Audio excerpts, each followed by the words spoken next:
Hello champions, welcome back to my channel matric by Gayatri. ఇవాళ AP క్వశ్చన్లో ఎగ్జామ్లో ఏవైతే క్వశ్చన్స్ అడుగుతున్నారో వాటి గురించి డిస్కస్ చేద్దాం. ఫస్ట్ క్వశ్చన్ చూసేద్దాం. వాట్ ఈస్ 30% ఆఫ్ 250 అన్నారు.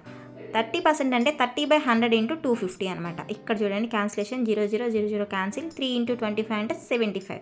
సో ఆన్సర్ ఈజ్ 75 అనమాట. నెక్స్ట్ క్వశ్చన్ చూసేద్దామండి. If cap is equal 400, can is equal 324 అయితే కార్ నెంబర్ ఎంత అని అడుగుతున్నారు. సో మనకేం తెలుసు, ఆల్ఫాబెట్ సిరీస్ తెలుసు కదా. ఆల్ఫాబెట్ సిరీస్లో సి అంటే 3, ఏ అంటే 1, పి అంటే 16. ఈ మూడింటిని యాడ్ చేస్తే చూడండి 20 వస్తుంది. ఇప్పుడు 20ని ఏం చేస్తే 400 వస్తుంది, స్క్వేర్ చేస్తే వస్తుంది కదా. సో స్క్వేర్ చేసేద్దాం. సో నెక్స్ట్ చూడండి, క్యాన్ కూడా ఒకసారి చెక్ చేద్దాం. 324 ఇచ్చారు. సి అంటే 3, ఏ అంటే 1, ఎన్ అంటే 14. ఈ మూడింటిని యాడ్ చేద్దాము, అప్పుడు 18 వస్తుంది. 18ని స్క్వేర్ చేస్తే 324 వస్తుంది కదా. సో నెక్స్ట్ కార్కి అప్లై చేద్దాం. చూడండి, ఆన్సర్ రప్పించడం కోసం 3 + 1 + 18 అంటే 22. 22 అంటే ఎంత అండి, 484. Answer is 484. నెక్స్ట్ క్వశ్చన్ చూసేద్దామండి. If car travels 150 kilometers in 3 hours, it's speed is. స్పీడ్కి ఫార్ములా ఏంటండి, మనకి speed equal distance by టైమేగా.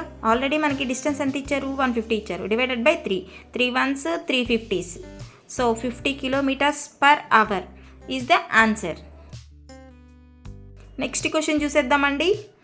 The next number in the series is అన్నారు. ఒక సిరీస్ ఇచ్చారు 2, 5, 3, 8, 4, 11 అని.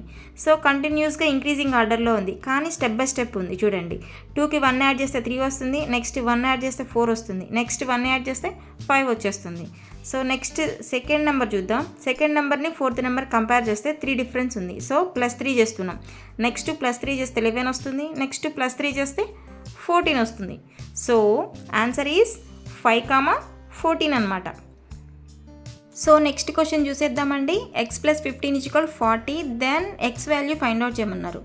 ఇక్కడ చూడండి, ఈ 15 అనేది రైట్ సైడ్కి వస్తే -15 అవుతుంది. అంటే 40 - 15 అంటే 25. అంటే ఆన్సర్ ఈజ్ 25 అనమాట. నెక్స్ట్ క్వశ్చన్ చూసేద్దామండి. What is the slope of a given line 3x - 6y + 9 = 0 అన్నారు. మనకేం తెలుసండి, y = mx + c తెలుసు కదా. సో ఆ వేలో మనం కన్వర్ట్ చేస్తున్నాము. ఇక్కడ 6 ఇటువైపుకి వస్తే డివైడెడ్ బైలోకి వస్తుంది. సో క్యాన్సిలేషన్ పోతే 1/2 వస్తుంది. సో స్లోప్ = 1/2 అనమాట. ఇలాంటి మరిన్ని వీడియోస్ కోసం లైక్ చేయండి, షేర్ చేయండి, సబ్స్క్రైబ్ చేయండి. Thank you.